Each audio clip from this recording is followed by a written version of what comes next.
Yay! Finally, it works. We've had problems. Sorry. Welcome, everyone. Hi there. This is a Friday live stream. We are now Friday, April 5th. Yay! I'm late. I'm about 4 minutes late because, and you'll probably notice that if you go into my thing, it's going to be like, what's going on here? Why does he have live streams? He had 2 live streams today. That it's like, what's going on here? It's like 2 seconds like this. I have to go kill him, and we'll do that right now. Dun dun dun dun dun dun dun dun dun dun dun dun dun dun. Kill them. Kill them. Delete forever. I understand this 30 seconds deleting from never, and therefore delete forever. Delete, I understand. I don't want this 20 seconds of life shown. It's like anathema. And so we're a minute in. Welcome, everybody. This is the Friday live stream, new format. I think they're going to be new format. We have some varieties of things that we could do. But this is the format, the Friday live stream. So what's going on? Well, it's Friday. Post Easter. Easter's over. I'm back to recording on this Wednesday. This week we came back on Warsaw on Wednesday. No, it's Tuesday.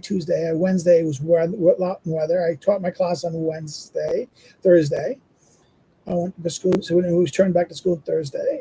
But doing my Norwich stuff. The students there is kind of slow and not very engaging, so it's kind of a little depressing in that sense. I've not heard back I'm waiting to hear back from 2 places, and I got some stuff to write. I haven't started my the paper I have to do in September for the conference. I need to get up my ass and start doing it. Okay, that's the Aristotle's anthropology. I know I needed to go do this. I should go check my videos. I did a live stream. I talked about it, and I should go back and look at my live stream and check it out because I need to go find out what I said and maybe take notes from it, because I think I did a very good job at that conference, that live stream, highlighting how I present the paper. And I'll do that. My article, my last year, I did a conference that it's published. The book is published. So my ancient and my little piece on chapter. It's the first chapter of the book, so it's like an introduction almost again. So I'm kind of thrilled by the fact that my chapter is almost like an introduction to the book. On the book on the Polish Henrian Constitution, and the conference was about that event, that the Henrian articles being part of a kind of constitutionalism in Polish early the first Commonwealth.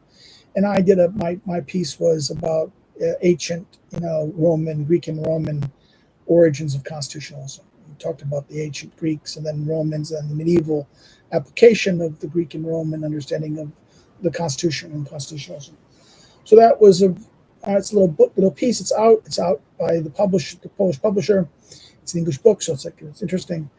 I will get the book soon. I have a PDF, but I don't have a PDF of my article, a PDF of the book, and it's locked, so I can't try to print as a PDF my chapter alone, so I could put it in my my social media, academic social media stuff. I need to put it in my syllabus in my thing that's out. I'm also waiting for Politeia Journal the journal Politeia to publish the first issue of this volume, 2002-4. It should have been out already. It's not, so I'm a little nervous about it. And I haven't heard back from the Poznan Journal about my piece. I'm getting a little frustrated. I'm going to kind of send another email saying, "Listen, tell me what's on. Is it being seriously considered? If it's not, tell me so I can. If you haven't started the reviewing process, then maybe it's best I remove it." But please tell me, you haven't told me a damn thing in 2 months, 3 months, since January, like the first week, like 13th January, not hearing a damn thing. It's kind of like frustrating. It's been over 2 months, going on 3 months now. It should have heard something by now. So this is frustrating in that sense. During the Easter break, I read this book. This is the wonderful book, part of the how-to series of classic texts, The Ancient World, by Cicero. It's how to be his Diamanicia on friendship. The famous thing, friendship. It's a very good book in that sense. It's a classic text. It was fun reading it during the break. During my Easter, on Easter, I read it over Easter. It was good. I sat and read it. Wonderful book. It's classic. It's wonderful things. Part of me wants to go maybe talk about it in a video sometime. Do a video of this, of the thing. It's one book. It is composed of sections, and there's traditional sections is 100 and 104. I kind of liked it. It's a fun book. It's 104. 104 sections. And especially since I'm about to start book 8 and 9 of Aristotle's Ethics, where I go into the friendship. This is why this book is so. I might make a separate video on this one alone, just to do this, because this is a fantastic thing. It is Cicero on friendship is probably one of those outstanding things. I think this is a book that our young people should read. This is a book really that you should have read in high school or something like that. Or maybe in your first course in college, undergraduates, first year freshmen should read this. This is a book about why friendships are important. What is friendship? What is it? Why is it so essential? Why is it so essential to the human life? And in fact, this is, and I think this is, Paul Gottfried in his book in 1980s, he wrote a book, late 80s, he wrote a book on Carl Schmitt. A very good book on Carl Schmitt. Still probably this is at the beginning of the Schmitt rebirth in 1980s. Like late 70s and early 80s, there was a bunch of translations of published by MIT of a lot of Schmitt. What's his name? Schwab did the Rutgers University Press translation of the concept of the political, which is still probably the best translation of the thing that's now published by Chicago Press. But Gottfried was part of the Paul Picone's Telos crowd, was kind of redoing the Schmitts in the late 1980s, 1990s. There was this recovery of Schmitt in that sense. And at this time, I think 88, 89, and maybe late 80s, early 90s, Gottfried wrote his third book before after liberalism on Schmitt. And one of the interesting things he writes about Schmitt, Gottfried does here, is that he says that, of course, Schmitt, we all know Schmitt, and that was one of the things we talked about in the live stream last week, about this idea of the enemy, the contest of the enemy. And this is actually half of the problem, the friend and the enemy. Okay, the friend, the enemy is the negative dimension of the political. Friendship is the positive dimension of the political. And that this is why this is what's dangerous of an over antagonistic conception of the political, is that it forgets the positive and the human in that sense. The human, and this is why something like Aristotle here is Aristotle's discussion of friendship, and that is fantastic.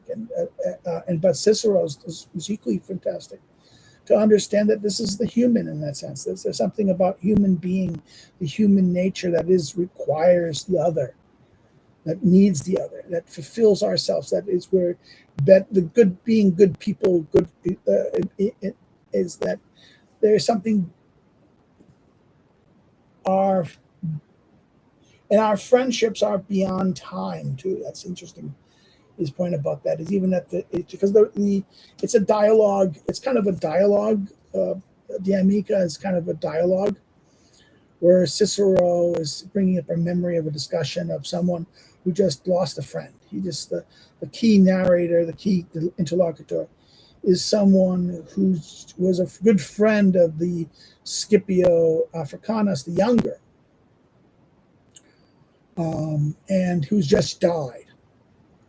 And he's recounting that, oh, this is a great friendship, and we never did anything wrong, even though we had differences on some things. But and what is the limits, the purpose and ends of friendship, and why the benefits of it, the purposes of it, the things of it, and the limits of it, even the vulgar things. He even goes into the kind of crass, the problematic aspects, the very, very end, but then only briefly in a kind of like, oh, these issues. The question of doing, what is a friend required? Should friends help friends do bad things? What is the limits of friendship in that sense? And I think this is a refreshing thing that maybe young people need to think about, and particularly young men need to think about in a sense. Again, this is at 5 o'clock my time. Which is 11 o'clock. It should be 11 o'clock finally. We had a time delay. We did an Easter in Poland. A Polish time had its daylight savings time.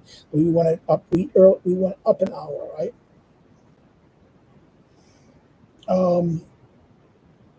We went up an hour. We lost an hour, right? Finally, in that sense. And therefore, finally, we harmonize with those in the U.S.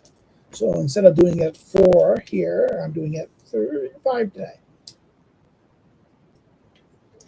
So maybe people don't do things like this. And it's going to be the new time, I think. So let's go do some of the themes of this. Now, I want to say something. One of our listeners posted a idea topic, talked about something.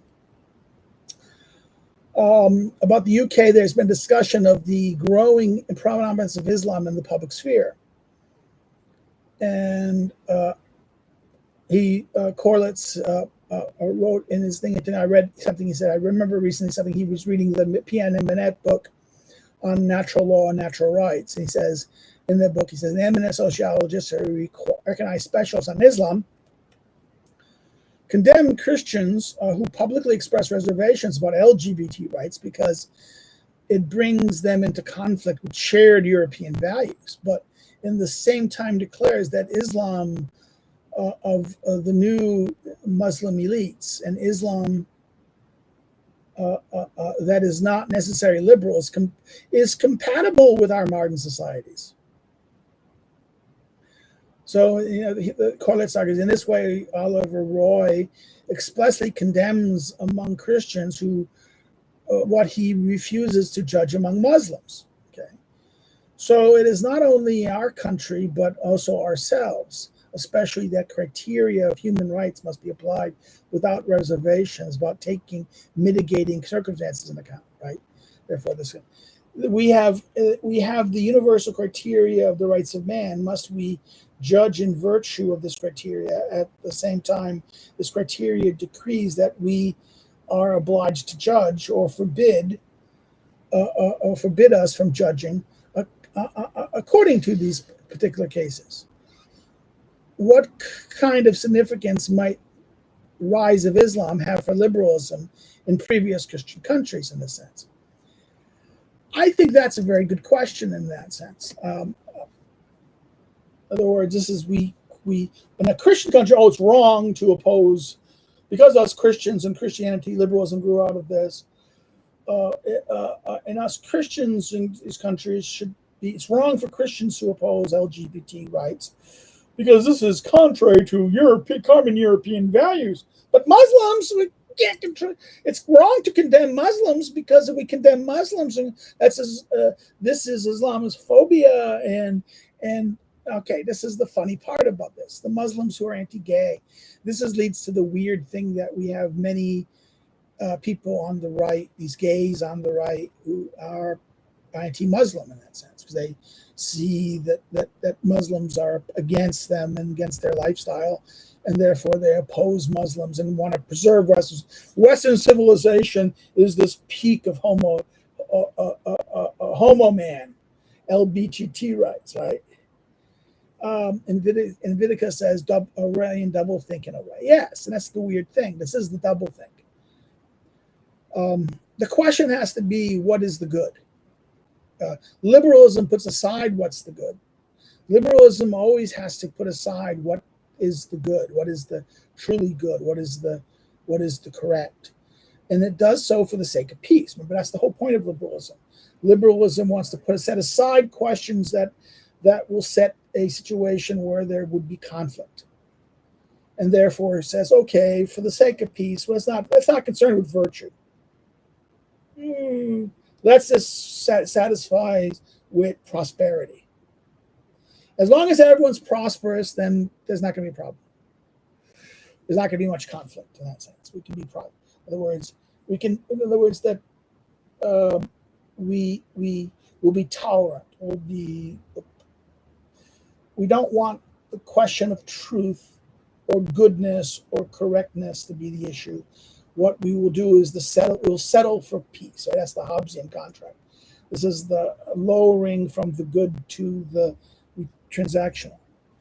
Well, Leviticus says liberalism wants neutralism, even though some of its players, as long as they're seen as minority, gets a pass. Well, that's the cut. It's the idea that some players will get the pass. That is the problem, right? That neutralism is kind of like that. Well, that's the problem. It is the problem of what to do. Is everyone going to be treated equally? In other words, there's the argument of equality. Should only the equal be treated equally, and that the unequal should not be treated equally in that sense, right? It is unjust to treat. That's the famous thing in Aristotle's Ethics about justice, is that it's not proportional or just to treat the unequal equally, right? It would be unfair in that sense to treat the unequal equally. This is the problem of neutralism in that sense. The neutralism is this idea. My problem with this is the thing. The question about LGBT issues are always problematic in the sense because we at one level don't want to be cruel. I mean, the good. We have to always understand this aspect of the good and the just, the correct, the true, the false. Something is true and false. Something good and bad. Something beneficial and harmful. Homosexuality is simply harmful, both to you as a condition or as that. Like as being fat is harmful. Being alcoholic is harmful. Okay, excessive behavior, certain behaviors are going to be bad. Okay, now are we going to punish everyone who's bad? That may not work. That might not be beneficial. The question then is to what extent are we going to correct the erroneous? We should try to correct, but some things you're not able to correct, and maybe forcing the correction might lead to cruelty. And cruelty might be worse than the vice. See, that's the problem. There's a point where being good, doing the good, doing the right, when does this merely doing the right thing then in a way that is like, this is like something Stick Hexhammer today talked about on a video about the question of abortion, right? That, what happens when you're dealing with a woman who's going to have a child who's not going to live? the child is going to be in a certain there's a certain neurological, physiological defect of the child. And that when the child is born, that child is going to be in so much pain and so much misery and is going to be dying in a short time. Okay. Yes, it is wrong to kill a life. Take a life unjustly is wrong. But is this taking and killing the innocent is wrong, right? But this child, is it something to force a woman to watch the child that she just labored to deliver, to suffer in pain? Now, there are certain Catholics who go, but suffering is good. This is moral. You have to suffer. This is what I call the S&M queens of the Christianity. I've always found this to be absurd. I've always never been sympathetic to this kind of always suffering is always, yes, you must suffer because suffering gets us to holiness. Bullshit. Suffering does not make anyone holy. Suffering usually makes us bitter, vicious, and horrible. And forcing there's something just that we're going to force a woman. Now, it's her choice. I would argue that if she wants to deliver it because she values this and that she'll deliver the child, but then she's going to watch this same child then suffer and die in misery for the rest of its life. Now, of course, there's the question of do we kill the dying and sickness? No.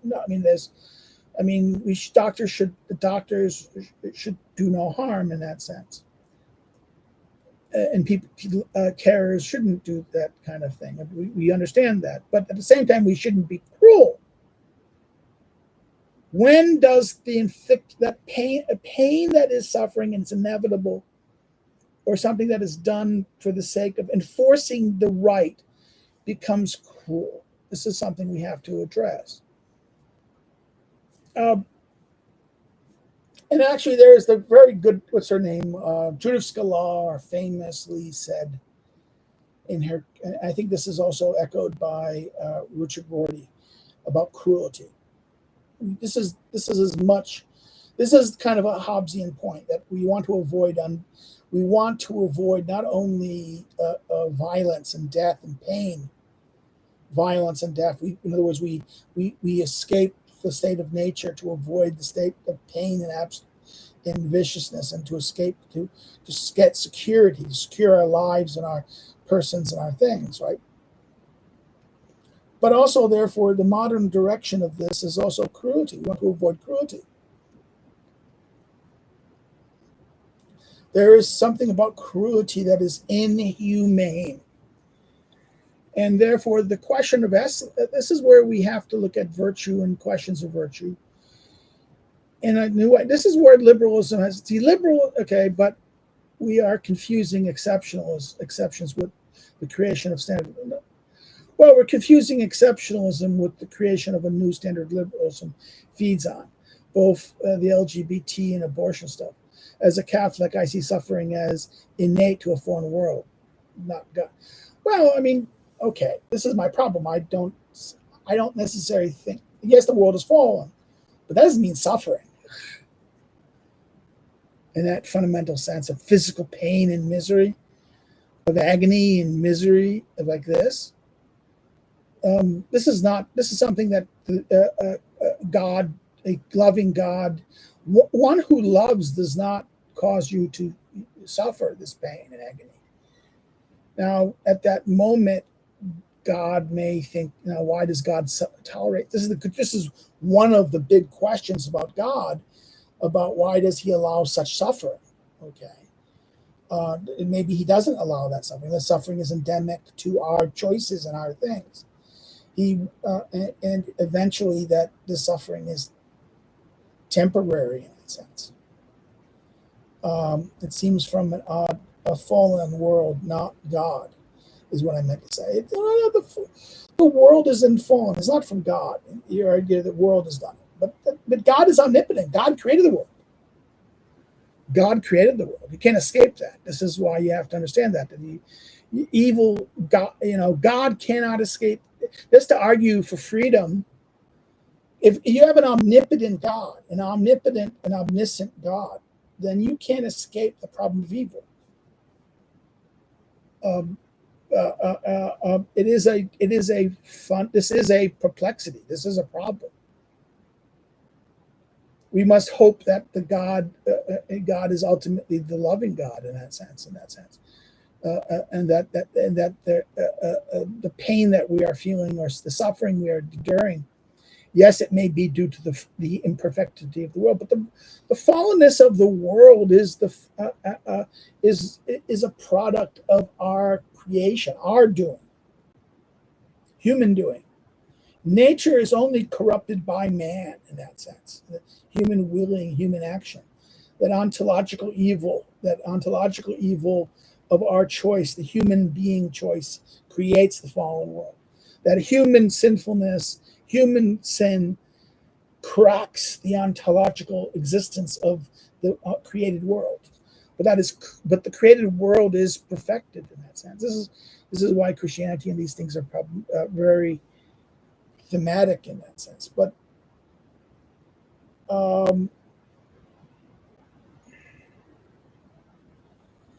I want to go back to the point about LGBT. The LGBT stuff is something else. I think this is the thing. I think we still have nature. I want to revert back to the natural realm. And what is right by nature? What is just by nature? What is that?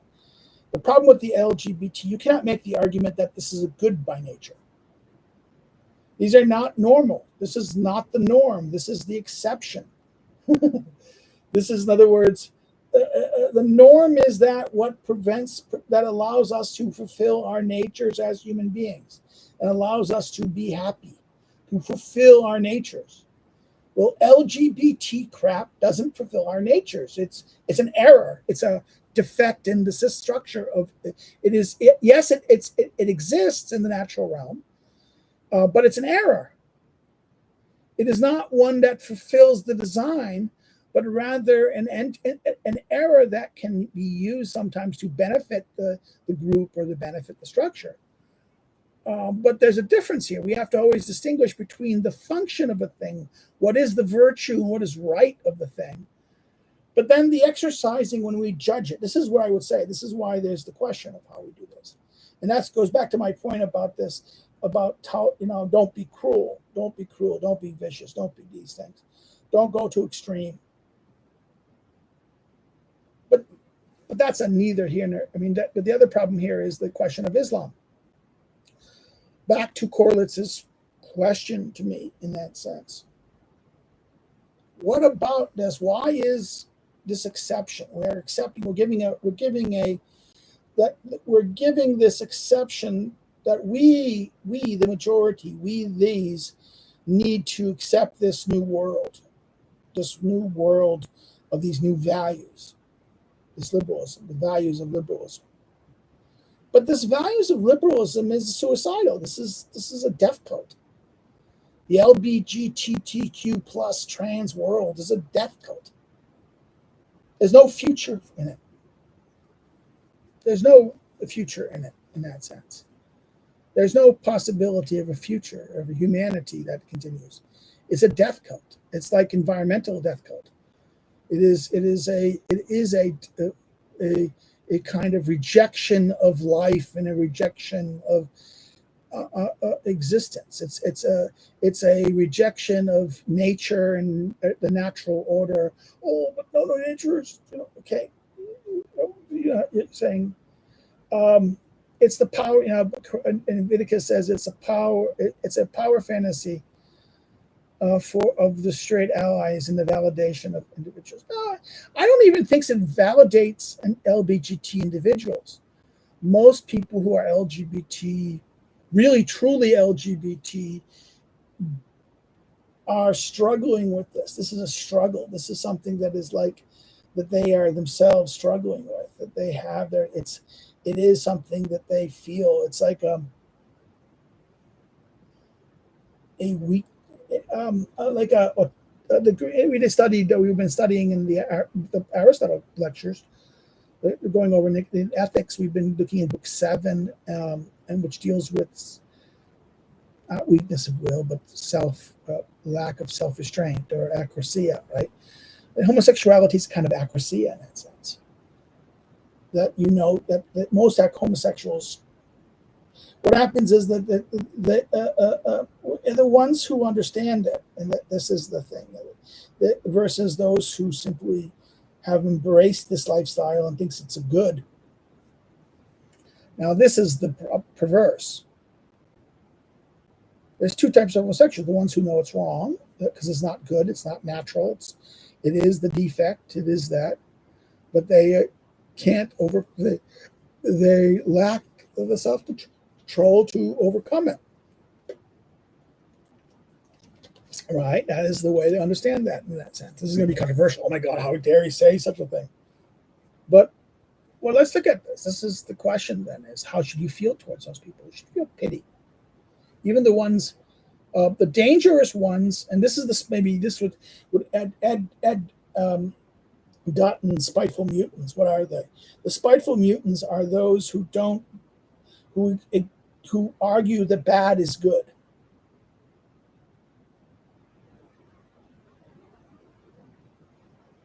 It goes back to the question.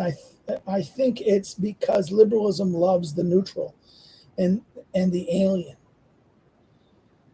not strict tradition and the native and the known. Okay. Well, I think that, okay, native, what is meant by native? Native means the one is natural to the environment of the thing, right? And tradition is simply just one thing, the pattern of what we know, right? What we know, the known. It wants the neutral and the alien, the other. Is it the other, mere other in that sense? Well, it's the other, the neutral. The neutralism is the concern for the other in that sense. You're right, in that sense. There is the known, ourselves and the other, right? It's not the love of self. It is, we have the natural love of self, right? This is that natural love. This is what even they say here. We start with a love of our own, right? And then our friends are an extension of our own. And then this is that moment of transition from our love of our kin and our own to the love of the other, but through friendship, right? Liberalism does want the neutral in that sense. This is why does it want the neutral? For the sake of peace. To avoid contestation, right? That is the point of it in that sense, to avoid contestation and to seek peace in that sense. Because the contestation leads us to a crisis, and that crisis is violence. It is the contestation of the what is right and the opposition between what I think is right and what you think is right. Now, hopefully, in one sense, we would argue that right is absolute and right by nature and right by this. What reason teaches us what is right, we are able to do it. But then, therefore, it's not an opinion. It's not this. But the problem here becomes in our particular context thing, we have those who know what is right but unable to do it, and then we have those who don't know what's right, and they choose the wrong. Okay, this is the thing. The question then becomes, well, how do we correct them? How can you correct them? How much coercion can you use to correct them? That becomes the problem, right? That becomes the problem. And the problem then becomes, how many of them are they?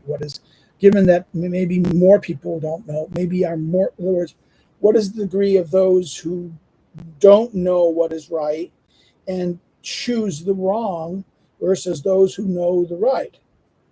What happens when one side outnumbers the other side, and therefore this requires more coercion, violence? Then the problem here is it becomes the war of all against all. Now, of course, you can hope that you can educate those, the ones who know what is right but have the bad habits. You can try to fix, but only if it's by bad habits, not by their nature. It's going to be harder if people's nature, if there's something wrong with them physiologically that leads them to these behaviors, then it's that, in other words, this physiological, this biological, genetic reason that may lead them to their alcoholism, homosexuality, whatever. No, maybe just they may know what is right, but it's going to be very hard, almost impossible for them to fulfill it. So the struggle level of struggle will be so difficult for them. This is the problem in that sense. I think this is the thing. This is liberalism. We look at this and say, no, you can't do this. You can't make them suffer that. You can't make them restrain like this. You just have to accept what harm is it going to do? But the problem with that argument, the what harm argument, is that is there a harm to it? It's again the if the number if the group in violation of the norm is few, and that they're not many or obvious, then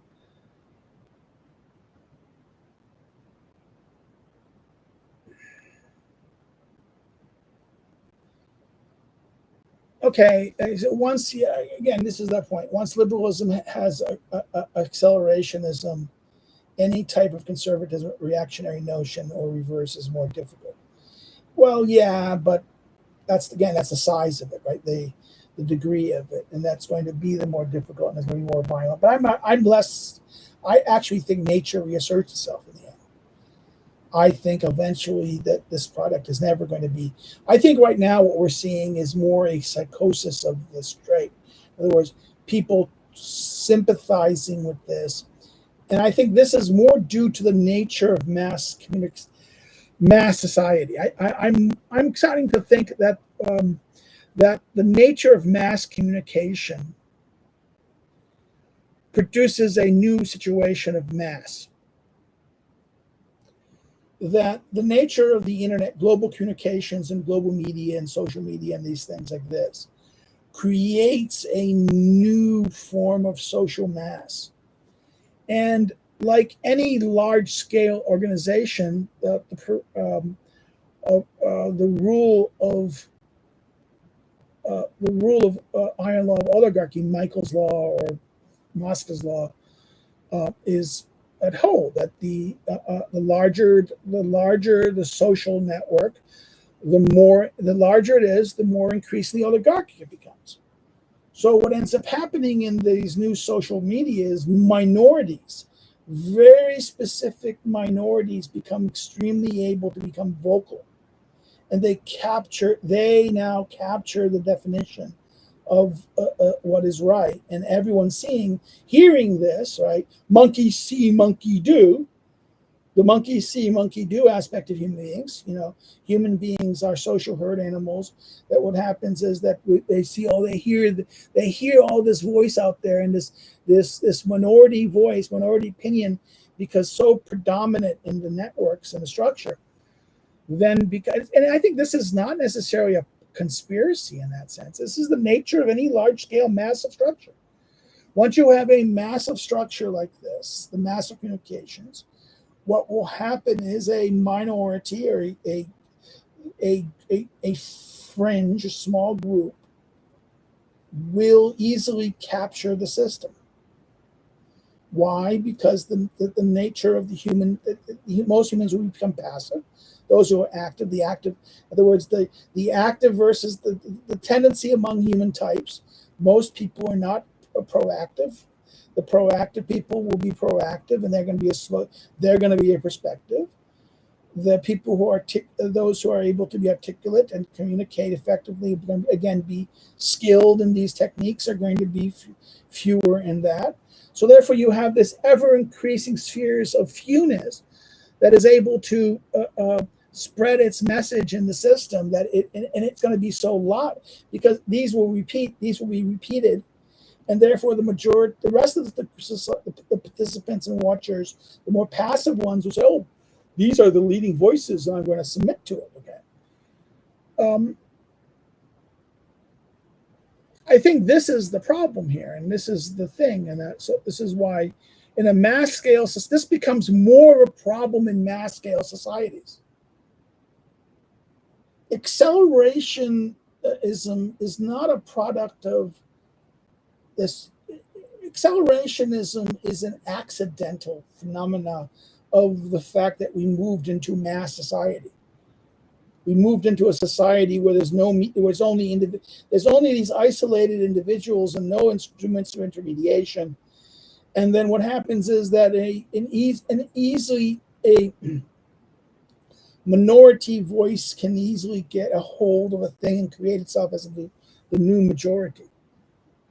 That 10%, 20%, 10% of the population is controlling it. The question then is, what do? You don't need to have a bottom-up revolution. What you need to do is you need to have one minority exterminate another minority, in that sense, or eliminate another minority. And it might have to be physical, I hate to say it, physical elimination. The only way that can work in that sense. And this is why it is that way. Ubersoy said something similar.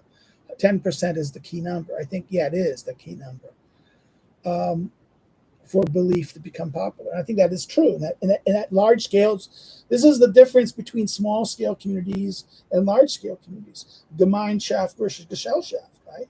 This is why Tocqueville feared individualism in that sense, in these large scale structures and these large scale networks of things. I watched a YouTube thing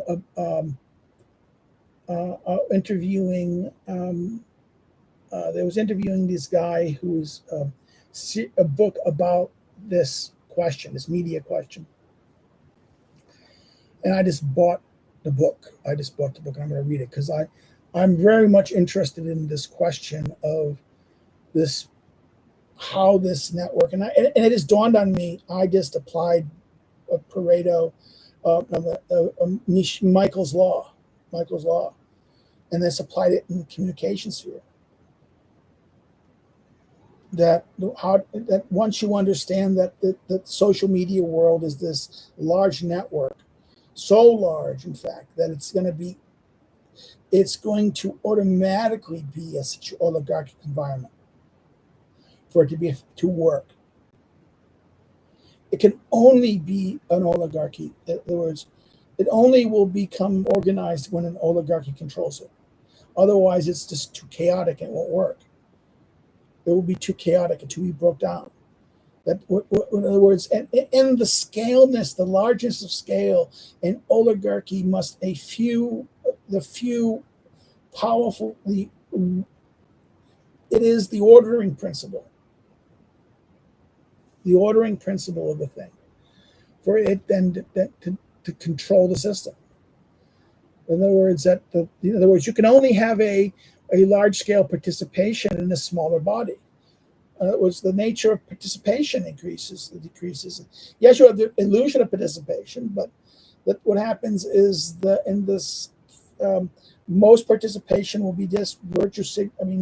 Monkey see, monkey do, repeating into wanting to be accepted into the dominant group.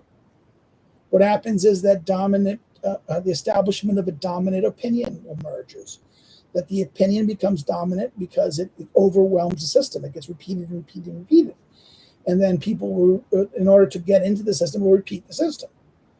That given that this is we know this works at local, in tribal and local groups, but we also understand this operates at a system level. This can operate as well, but it's more problematic at a system level. Because why it's more problematic is because the system level does not allow for the variations of different groups, and it doesn't allow as much active participation of all the members. Therefore, it only will be a few who establishes the norm. It only will be a few. This is where I think Yarvin gets this idea that we're going to have an oligarchy. But this is political anathema. This is tyranny. This is global tyranny. This is not going to be, in other words, you can. This is why Montesquieu argues that any large-scale structure is going to be despotic. Montesquieu's right on this regard. It's going to be despotic in this sense. It's going to be these large-scale organizations of this scale can only be increasingly despotic in that sense and coercive. If it's going to be now at the level, now this is interesting. When it stays at merely at the level of opinion and belief, then the degree of coercion requires other actors to do it. So once we understand it within the framework of what it is, there's limits that, this is only a belief and opinion. This is social. But what happens is social media becomes the world. This becomes the new world. It becomes the new forum. It becomes the forum, the marketplace that becomes the forum by which a society emerges, right? This modern, this new societas. And the societas will be one where not everyone will participate. And only they will have the appearance of participation. In fact, this is even more interesting because if you understand the nature of the market, it is the aggregated beliefs, opinions of things that we know what they are. We can sense it. The question is, can we manipulate it? And that is the question. Now, the question here is that can a few people, we can create opinions, and beliefs, shape opinions.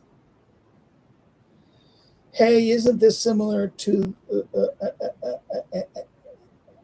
NRX notion of the cathedral? I don't know about the cathedral. I never understood the cathedral in that sense. I think he assumes too much power. I think the cathedral, as he understands it, is self-reinforcing. Here, it's more accidental. The structural issues. My problem with Curve, I think he understands the system structure of the nature of the new social media. And McLuhan is right. The medium is the message, and therefore the medium is this in that sense.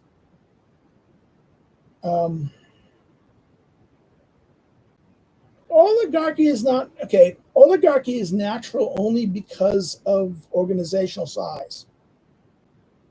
It can too become oppressive. Too fewness. It can also cause errors. That the few, in other words, that the danger of oligarchy is the fewness means that the input levels and the controlling mechanisms are done by such a few, and therefore it can set the wrong direction and set the wrong thing. In other words, that the reason why we have multiple inputs is because we need multiple inputs so that we can get the correct variety of information. And we are able to choose and things like this. So oligarchy leads to, this is the danger of oligarchy. Oligarchy is an implicit fewness that grows ever more few, right? And that leads to that's the problem of the fewness that grows so much. And ironically, the growing many, when the many grows so much and grows so big that it becomes empty, that therefore the few reestablish, the very few reestablish itself. That's why we have smaller communities, smaller structures, smaller intermediate structures, so that the small intermediate structures can allow greater participation, greater diversity, a situation where diversity is not so large that it becomes unbearable and unworkable. That participation is still possible in that sense. This is why there's limits in that situation, the human participation and human activity. Oligarchy is natural in that it's rational in that sense. It's a logical process of size. Okay, but oligarchy itself is a fewness. The rule of few it becomes too much and it becomes too central. It becomes too few. It becomes problematic.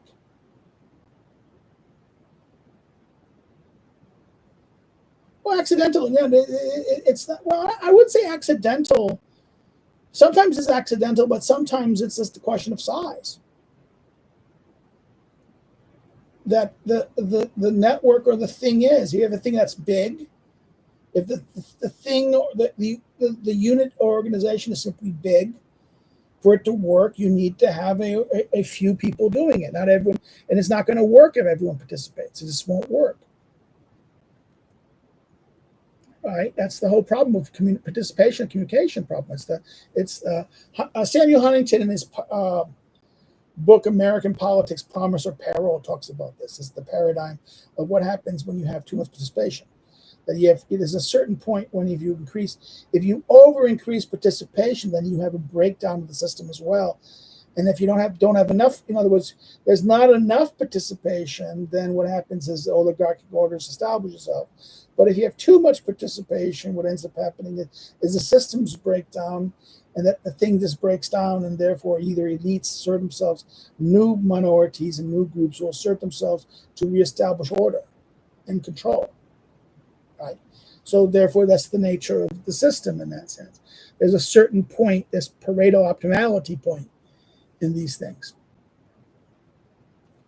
Well, that's my day today. We're at 50 minutes. I'm not going to go that long today. I'm a little tired, and my brain is kind of fried. But back to the point that we hit on the question by Corlitz asked me about the question about the Muslim thing. I think that is a problem. It's going to be a problem because it's hypocrisy. It's going to be that the Muslims are going to be the organization that survives. They will survive. They will have children. They will have health. The question is, will they be healthy communities or will they be monstrous communities? I don't know. If in England, what happens is that what's happening with the Muslim communities is that they're not healthy. They're parasitical. They're vicious, and they're becoming destructive and revolutionary in destructive sense. They're not positive right now. They're just negative. They're destructive. There's no positive aspect of them in that sense. They're parasitical, and they need to be treated as parasites, as they are. That's going to be, oh my God, how dare you say such a thing? But they are parasitical. They don't see themselves as part of the community. They see themselves as alternatives who wish to destroy and overpower what they see as a perverse and destructive thing. And what's happening is that because they are other, the elites and the liberal system sees that they can't criticize them or they might betray their own principle, right? This is the contradiction, right? Palestinian gays for Gaza, right? This is the silliness of that, right? Gays for LGBT for Hamas, right? This is silly in that sense. This is the self-contradictory logic of these people. They don't understand that the very people that they think they're just like us. They're others. They're minorities. They're the other who is despised, and therefore they're just like us, and therefore they're our allies. We have to. This is that weird. This is the intersectionality conception of the mass movement. But you have to understand, for Lenin and Stalin, and this was only ever going to be tactical. What happens is the modern left braces it as oh my God, we do share the same values. No, you don't. You have the same enemy. You have the same opponent. But then what happens when the enemy is gone? You turn on each other.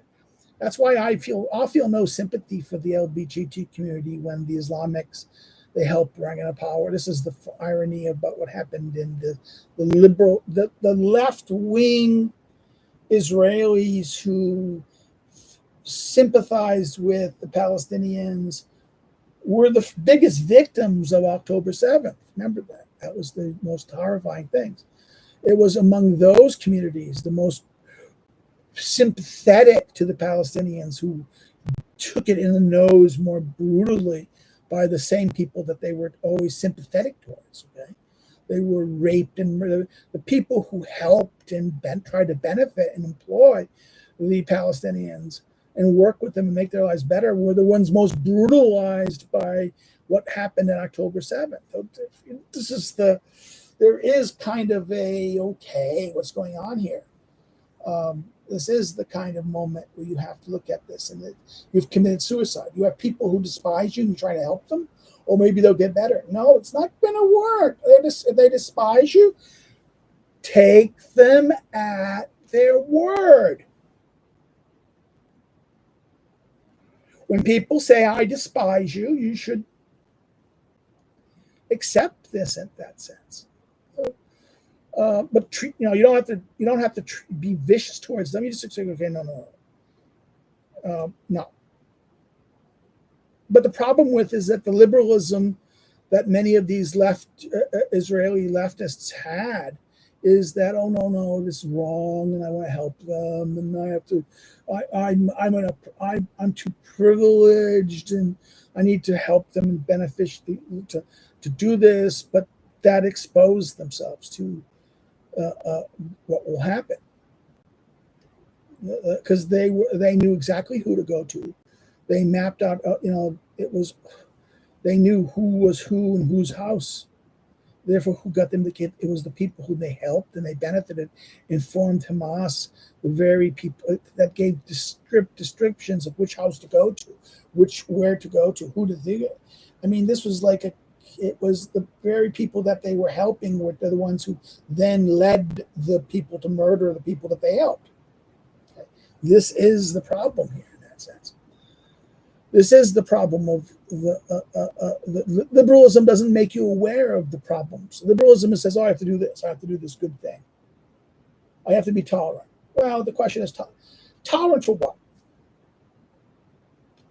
And how much tolerant?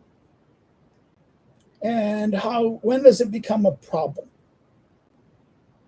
In other words, the question of the Muslim community, did they integrate? I mean, there's no problem when a Muslim integrates English values. But if they're not willing to integrate English values or to adopt the things or to become normal, to embrace the English norm or the norm of the community, then they're changing the situation. They become destabilizers. And therefore, they cannot be treated as the normal and the beneficial. And that's it. They become harmful. They become destructive. Well, I'm at my hour moment. I'm not going to do any more. I'm tired. I think I hit the topic. I maybe didn't do it well enough for some people. I'll let people go in that sense. So please like the video, hit like it. If I haven't seen any likes yet, no one hit any likes. We have 0 likes. We had 3 people here. Maybe some people that came, some people left. So please hit the like button. It helps the algorithm in that sense. Thank you. One person did it. If you didn't like it, okay, we can do the negative also, but I know we don't have negatives here. Please share the video if you see it. Tell people about it. Come to go see it. If you're not subscribed, please subscribe. You can follow me on social media. My social media link's below. My academic social media is below that. And of course, if you want to help me to do what I do, you can do so through contributions or things like that. You can do through Subscribestar or Patreon, or buy one of my books. You can buy it by Amazon. You can buy it by your bookstore, your Amazon, or by the publishers themselves. The books are available, listed out there below in the information. Well, that's it. We're going for the day. I'm going to say have a good weekend. I'm going to be doing some things. I'm finishing Plato. We're doing book 7 of Plato, second week of book 7 of Plato, Plato's Laws, and that's fun.